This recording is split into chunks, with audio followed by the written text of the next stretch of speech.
Good morning मेरे प्यारे विद्यार्थियों। उम्मीद करती हूँ कि तुम अपने घर पर सुरक्षित होंगे।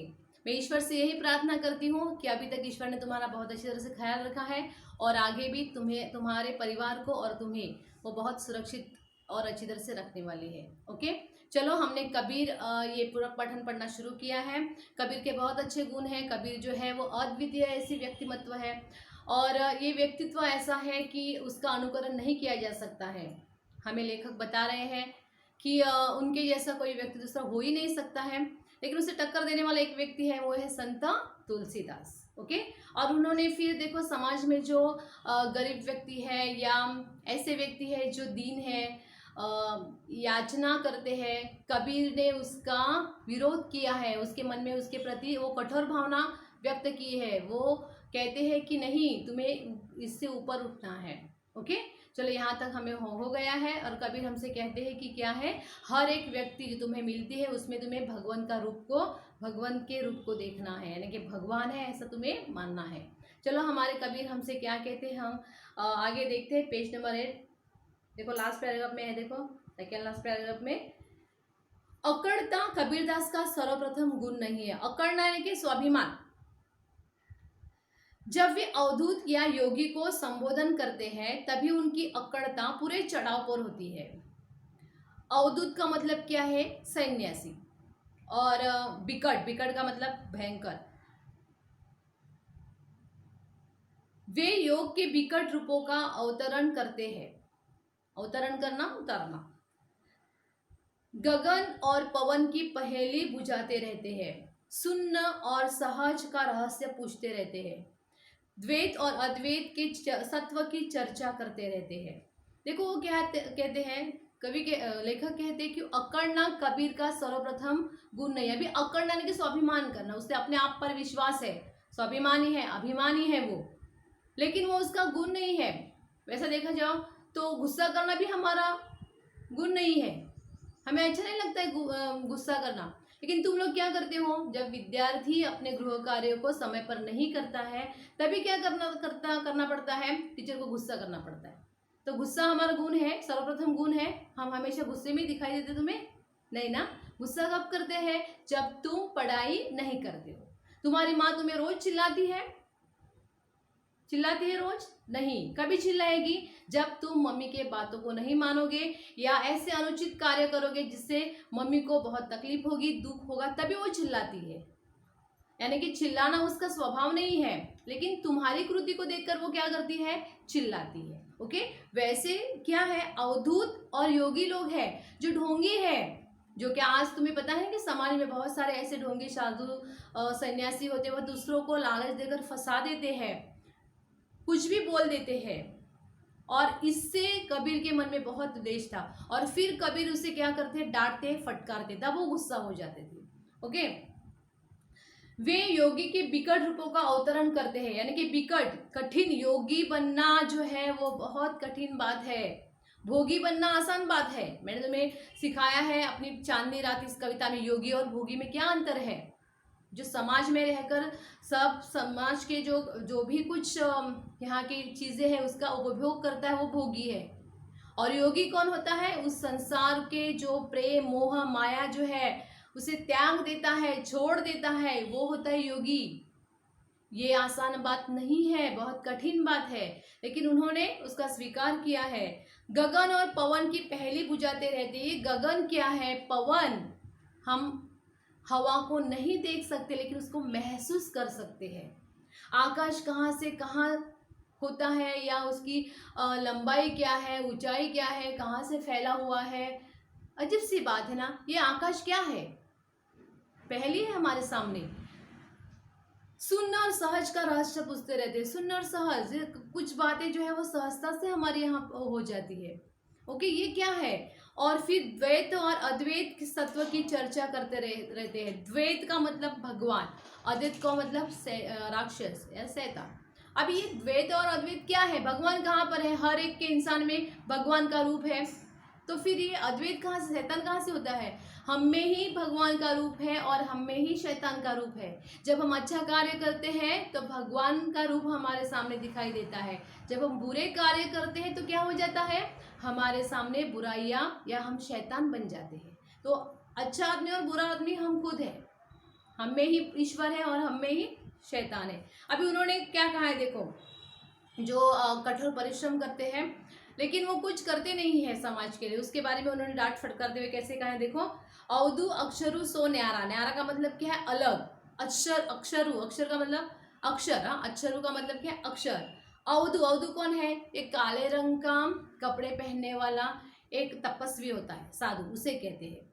जो तुम पवना गगना चढ़ाओ गुफा में बासा, वो क्या करते हैं, पवन और गगन पर चढ़कर गुफा में निवास करते हैं। बासा का मतलब निवास करना, निवास करते हैं। गगना पवना दोनों बिन से, लेकिन गगन और पवन दोनों नष्ट हो जाते हैं। कहाँ गया जोग तुम्हारा, तुम्हारा जोग कहाँ गया है। अभी तुमने अगर तपस्या की है तो तपस्या का फल मिलना चाहिए, लेकिन तुम्हें तपस्या का फल मिलता नहीं है, तो तुम्हारा जोग कहाँ गया, तुमने जो तपस्या की वो कहाँ गया। कोई अभी विश्वामित्र, तुम्हें पता है ना, विश्वामित्र जो है वो तपस्वी थे, लेकिन वो बहुत ही क्रोधित थे। जो संत होते हैं वो क्रोधित नहीं होते हैं, वो शांत स्वभाव के होते हैं, लेकिन फिर भी उसमें वो गुण था। तो वो कहते हैं कि तुमने योग किया है ना, तो कहाँ गया तुम्हारा ये योग। ओके, देखो तुम्हें अगर कोई समझ में नहीं आता तो इतना ये महत्वपूर्ण अभी जो है उसे लाइटली लेना है, टेंशन लेने की कोई बात नहीं है। ओके, गगना मध्ये ज्योति झलके पानी मध्ये तारा, घटगे नीर बिनसिने तारा, निकरी गए केही द्वार। गगना मध्ये, गगन में ज्योति झलकती है। अभी ये ज्योति कौन है, सूरज। गगन में सूरज रूपी ज्योति जो है वो झलक रही है और पानी के बीच में तारा चमक रहा है। घटगी नीर बिनसत तारा, घट यानी कि हमारा हृदय, हमारे हृदय में भी एक तारा है, आत्मा रूपी तारा है। ओके, हमारे हृदय में भी आत्मा रूपी तारा है। निकरी गए के ही द्वार, यानी कि कौन से द्वार से निकल जाता है, हमारे हृदय में जो आत्मा रूपी तारा है वो कौन से द्वार से निकलता है, ऐसा उन्होंने कहा है। परंतु वे स्वभाव से फक्कड़ थे, अच्छा हो या बुरा, खरा हो या खोटा, जिससे एक बार चिपक गए उससे जिंदगी भर चिपटे रहो, यह सिद्धांत उन्हें मान्य नहीं था। वे सत्य के जिज्ञासु थे और कोई मोह ममता उन्हें अपने मार्ग से विचलित नहीं कर सकती थी। वे अपना घर चलाकर हाथ में मुराड़ा लेकर निकल पड़े थे और उसी को साथी बनने को तैयार थे जो उनके हाथों अपना भी घर जलवा सके। देखो बहुत ही सुंदरता से उन्होंने बताया है कि वो फक्कड़ स्वभाव के थे, मस्ती में रहने वाले थे। अच्छा हो या बुरा, खरा हो या खोटा, वो उसे चिपक कर नहीं रहते थे जिंदगी भर। हमें कभी कभी आदत होती है, एक बार हमारी आदत जो है चिपकी तो चिपक जाते हैं हम उसे। नहीं, हमें सोचना चाहिए कि अच्छा क्या है, बुरा क्या है, जो भी है हो गया है उसे छोड़ देना है। अगर अच्छा हो गया तो भी अच्छी बात है, बुरा हो गया तो भी अच्छी बात है, हमें आगे जाना है, हमें उसे चिपक के नहीं रहना है। जो बीत गई सो बात गई है, वैसा हमें कहते हैं कि ये सिद्धांत है। वो सत्य के जिज्ञासु थे, जिज्ञासु यानी कि ज्ञानी, उन्हें सत्य, वो उसके मन में एक उत्साहित थे कि उसे जानने की कोशिश करते थे सत्य क्या है। और मोह ममता उन्हें अपने मार्ग से विचलित नहीं करती थी। मोह ममता हमें विचलित करती है। देखो तुम जब स्कूल से घर लौटते हो, अगर तुम 1 बजे आते हो स्कूल से घर और फिर उस दिन तुम लोग ऐसा है कि 1:30 बज गए आए नहीं, तो तुम्हारी मम्मी तुम्हारी राह देखती है कि अभी तक मेरा बेटा क्यों नहीं आया। या हमारे घर में हमारे मम्मी पापा अगर शाम को 8 बजे आते हैं तो 8 बजे तक हमें कोई चिंता नहीं रहती है, लेकिन 8 से 8:30 बजे 9 बज गए और फिर मोबाइल पे कोई मैसेज नहीं है, मोबाइल हम उसे फ़ोन पर बात नहीं कर सकते हैं, तो हमारे मन में क्या हो जाता है, चिंता का निर्माण हो जाता है। क्यों ये होता है, क्योंकि हम अपने मम्मी पापा से या अपने बेटे से प्यार करते हैं, हम मोह में अटके हुए हैं। ओके, हम इसलिए दूसरों के घर में दूसरे के पिताजी आए हैं उससे हमें लेन देन नहीं है, या दूसरों का बेटा आया है हमें उसे लेन देन नहीं है, लेकिन मैं मेरे परिवार के साथ क्या हो गया हूँ, मोह माया में लिपट गया। तो कबीर उससे दूर थे, उन्होंने क्या किया है, वो विचलित नहीं हुए। उसने क्या किया, देखो वे अपना घर चलाकर हाथ में मुराड़ा लेकर निकल गए। मुराड़ा का मतलब क्या है, मशाल जो है। उन्होंने क्या किया है, अपना घर जला। अभी घर जलाना का मतलब क्या है कि उसने मशाल को हाथ में ले लिया, उसे जलाया और अपने घर को जलाया, ऐसा किया है। नहीं, अपने घर का त्याग किया है, सुख का त्याग किया है, पत्नी बेटी बेटा जो है उसे त्याग दिया है और समाज के लिए, समाज कार्य करने के लिए वो निकल पड़े हैं, इसलिए उन्होंने ऐसा बताया है। और देखो आगे क्या कहा है कि उसी को साथी बनाने के लिए तैयार था जो उसके जैसा घर बार को छोड़ने के लिए, त्यागने के लिए तैयार हो। ये अरे गहरे का काम नहीं है घर छोड़ना। हमारे जो सैनिक आठों प्रहर वहां पे कश्मीर में या जो हमारे बाउंड्री पे जो खड़े हैं वो देशभक्त है। वो ऐसे नहीं कि चलो अपनी मम्मी से प्रेम नहीं करते हैं, अपने बेटी से प्रेम नहीं करते, अपने पत्नी से प्रेम नहीं करते, इसके लिए वहां पे जाके आठों प्रहर खड़े, ऐसा है नहीं। वो देश प्रेमी है और इसलिए वो उन्होंने त्याग किया है अपने घरदार का, अपने भारत माता के लिए। कबीर उसी को ही साथ लेना चाहता है जो अपने घर बार को छोड़ना चाहता है। छोड़ दो मोह माया को और मेरे साथ हो। तुम मेरे साथ आओगे और कहोगे नहीं नहीं मुझे अपनी पत्नी की याद आ रही है, मुझे मेरी बेटी की याद आ रही है, ऐसा नहीं चलेगा। उन्होंने उनको अपने संस्था में क्या किया है, इकट्ठा भर्ती कराया है जो ऐसे त्याग करने के लिए तैयार हो। वास्तव में तुम्हें पता होगा कि कबीर अनपढ़ थे लेकिन उनके शिष्य जो है उनके दोहों को लिखते थे। ओके, हम घर जरा अपना, अभी उसके दोहों में उन्होंने बताया है, हम घर जारा अपना लिया मुराड़ा हाथ, यानी कि मैंने अपने घर को जलाया है हाथ में मुराड़ा लेकर।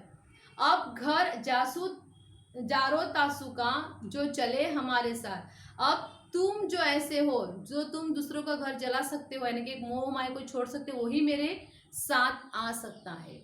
ओके, वे सिर से पैर तक मस्त मौला थे।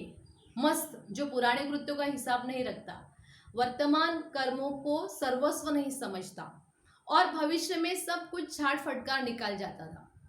जो दुनियादार किए किराए का लेखा जोखा दुरुस्त रखता है वह मस्त नहीं हो सकता। देखो अभी यहाँ तक मैं ये देखो आगे क्या बताया है कि वो सिर से पैर तक मस्त मौला थे। अभी सिर से पैर तक मस्त मौला कैसे होते हैं तुम्हें पता है ना, हम हंसते हैं। अभी हम हंसते कैसे हैं कि स्माइल देते तो हंसते हैं ना, लेकिन पैर से अगर मैंने कहा कि सर से पैर तक हंसते तो वो कैसे हंसते, जो से हंसते हैं ना उसे सिर से पैर तक हंसना बोलता है। ओके, तो यहाँ पे सिर से पैर तक मस्त मौला थे, यानी कि वो पूरी तरह से जोश में अपना कार्य करते थे। और देखो उन्होंने जो मस्त का मतलब क्या उन्होंने बताया, जो पुराने कृत्यों को हिसाब नहीं रखता है, जो हो गया है उसे भूल जाना है, जो अब भी है उसे मुझे देखना है। कल मैंने उसने मेरा अपमान किया था, मैं उसे अपने मन में रख देती हूँ और अभी समझूंगी जब मिलेगा ना तब मैं उसे उसका भी अपमान करूँगा या करूँगी। वो ऐसा नहीं मानते थे, उसने मेरा अपमान किया भूल जाओ उसे। पुराने कृत्य जो है या अच्छा भी किया होगा, किसी ने कहा अरे संत कबीर जी आपने तो बहुत अच्छा किया है, तो भी उसे वो भूल जाते थे। अच्छा हो या बुरा हो उसे भूल जाते थे। वर्तमान कर्मों को सर्वस्व नहीं समझता और भविष्य में सब कुछ छाट फटकार निकल जाता है। देखो वर्तमान कर्मों को सर्वस्व नहीं मानता है, जो वर्तमान अभी ये वर्तमान शुरू है वो सर्वस्व नहीं है अपना। अभी फॉर एग्जाम्पल इसका मतलब क्या है कि अभी कोरोना ये वायरस जो है उन्होंने अपने आसपास की परिस्थिति बहुत भयभीत बना दी है, लेकिन ये वर्तमान जो है वो बदलेगा ना। ये वर्तमान जो है आज की परिस्थिति जो है वो बदलने वाली है। ये कोरोना एक दिन जाएगा और फिर से हमारे डेली रूटीन जो है शुरू हो जाएगी। हम स्कूल में आएंगे, हम पढ़ेंगे, हम जहाँ चाहे वहाँ जा सकते हैं, ऐसा हो जाएगा। तो ये जो वर्तमान जो स्थिति है वो सर्वस्व नहीं है, हम आगे जाके उसका बदलाव होने वाला है और भविष्य में सब कुछ झाड़ फटकार निकल जाता है। जो भविष्य में होना है वो होना है, उसे कोई टाल नहीं सकता है। ओके, जो दुनियादार किए किराए का लेखा जोखा दुरुस्त रखता है वह मस्त नहीं हो सकता। अगर तुम्हें मस्त रहना है तो सब कुछ भूलना है, अगर तुम्हें मस्त नहीं रहना है तो इसका मतलब क्या है, दुनियादारी करनी है। दुनियादारी का मतलब क्या है, घर में रहो या अपने आसपास में रहो, किसने किससे मत्सर द्वेष की भावना हमारे मन में रहती है, किसी ने अपमान किया है हम उसके अपमान के बारे में सोचते हैं या चिंता करते हैं। वो चिंता बिल्कुल नहीं करते थे। अगर ऐसा करो तो तुम मस्त में नहीं रह सकते हो, समझे। जो अतीत का चिट्ठा खोले रहते हैं वह भविष्य का क्रांतदर्शी नहीं बन सकता। क्रांतदर्शी यानी कि नयापन नहीं ला सकता है जो अतीत में रहता है। देखो भूतकाल जो है हमारे लिए बहुत महत्वपूर्ण है।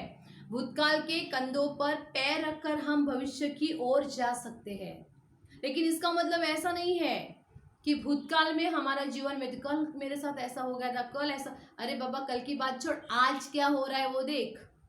वैसे हमें देखना है, आज में जीना है हमें, कल में नहीं। तो अतीत का मतलब क्या है? भूतकाल। भूतकाल में हमें नहीं रहना। जब वो चिट्ठा खोलते हैं, चिट्ठा का मतलब क्या है? विवरण, क्या ऐसा हो गया था मेरे साथ, उसने मेरा अपमान किया था और इसलिए हम।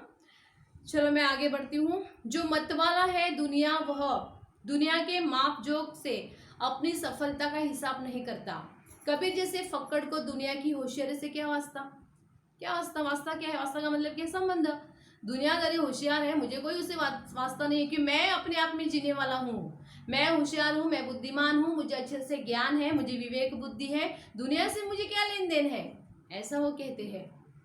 ये प्रेम के मत वाले थे, मगर अपने को उन दीवानों में से नहीं गिनते थे जो माशूक के लिए सर पर कफन बांधे फिरते हैं। देखो, प्रेम के मत वाले थे, प्रेम करना उसे बहुत अच्छा लगता था, लेकिन वो ऐसे प्रेमी नहीं थे कि आज क्या होता है, हमारे युवक युवती जो है वो प्रेम में फंस जाते हैं, सोचते नहीं है, और अगर किसी ने ना बोल दिया आत्महत्या कर देते हैं। ऐसे हमारे कबीर नहीं है। कबीर का मतलब क्या है? अगर प्रेम करते हैं, सामने वाले से कहो मैं तुमसे प्रेम करता हूँ, प्रेम करती हूँ, सामने वाले ने उसका स्वीकार किया तो अच्छी बात है, नहीं स्वीकार किया उसे छोड़ दो, उसके पीछे माशूका बनकर नहीं घूमना है। अभी देखो, माशूक के लिए यानी कि प्रेमी के लिए हमें उसके पीछे नहीं दौड़ना है। तुम्हारे लिए मैं कुछ भी जान तक दे सकता हूँ, दे सकती हूँ, ये बातें नहीं करनी चाहिए। हमारी जान जो है वो बहुत मूल्यवान है, कीमती है, और दूसरे ने ना बोला इसके लिए हम आत्महत्या करेंगे? ऐसे में वो रहने वाले नहीं थे। देखो, उन्होंने पहले ही बता दिया है हमें किस तरह से रहना है, पता है? हाँ बोला तो ठीक, नहीं तो आगे जाना है। ऐसा कोई बोलता है ना, तू नहीं तो और सही, समझे, इसमें हमें रहना है, ऐसे कबीरदास जी कहते। हमन है, अभी इसका ही अर्थ उन्होंने बताया है, हमन है इश्क मस्ताना, हमन को होशियारी क्या। हमन यानी कि मैं इश्क में रहने वाला हूँ, मस्ती में रहने वाला हूँ, प्रेम में रहने वाला हूँ। हमन को होशियारी क्या, मुझे होशियारी से क्या वास्ता है। रहे आजाद या जग से, हमन दुनिया से यारी क्या। मैं आजाद हूँ, मुक्त हूँ दुनिया में, इस दुनिया से मुझे क्या लेन देन है, ऐसा कहते हैं। जो बिछड़े हैं प्यारे से, भटकते दर बदर फिरते, हमारा यार है हम में, हमन को इंतजार ही क्या। देखो, जो बिछड़े हैं प्यार से, जो प्यार में पिछड़ जाते हैं और दर बदर भटक जाते हैं, तो हमें क्या करना है? वैसे भटकते नहीं रहना चाहिए, दर बदर के हर एक द्वार पर कि अरे अभी मैं क्या करूं, जब दिल ही टूट गया अभी मिलके क्या करे, ऐसा नहीं होना चाहिए हमें। तो अभी उन्हें ऐसा लगता है कि हमें जी के कुछ फायदा नहीं, ऐसा नहीं बोलना चाहिए, बल्कि क्या है, हमें अपने आप पर भरोसा होना चाहिए। हमारा यार है हम में, हमन को इंतजार है, हम हमसे ही प्यार करते हैं, इसके लिए हमें क्या करना चाहिए? इंतजार करना चाहिए। इसलिए फक्कड़ राम किसी के धोखे में आने वाले न थे। दिल जम गया तो ठीक, और न जमा तो राम राम करके आगे चल दिए गए। योग प्रक्रिया को उन्होंने डट कर अनुभव किया पर जची नहीं। देखो, उन्होंने क्या कहा है कि फक्कड़ राम किसी धोखे में नहीं आए हैं। मैंने तुम्हें पहले ही बता दिया कि दिल जम गए तो ठीक, यानी कि तूने हाँ कह दिया तो ठीक, अदरवाइज क्या है, छोड़ दो उसे और आगे बढ़ो, समझे। उन्होंने कभी ऐसा नहीं सोचा कि नहीं यार अब मेरा जीवन तुम्हारे लिए, समाज के लिए है, और इसलिए वो क्या करते हैं, योग प्रक्रिया को उन्होंने डट कर अनुभव किया पर जची नहीं, उसे पसंद नहीं आई। योग प्रक्रिया जो योग करते हैं उसमें उन्होंने वो योग करने की प्रयास की, लेकिन उसे पसंद नहीं आई। ओके, इस तरह से बहुत ही सुंदरता से कबीर ने हमें बताया है कि हमें भूतकाल में नहीं, भविष्य काल में, वर्तमान काल में जीना है। जो कुछ हमारे सामने होता है उसे भूल जाना है। ओके, मैं यहाँ पर रुक जाती हूँ, और आगे का लेसन जो है मैं दूसरे लेक्चर में पढ़ाने वाली हूँ। तो तुम्हें क्या करना है, ये जो पाठ है उसे पढ़ना है और उस पर जो कृतियाँ दी है उसे लिखना है। ओके, चलो तब तक अपने घर पर रहो, सुरक्षित रहो, अपना ख्याल रखो। Okay, bye bye.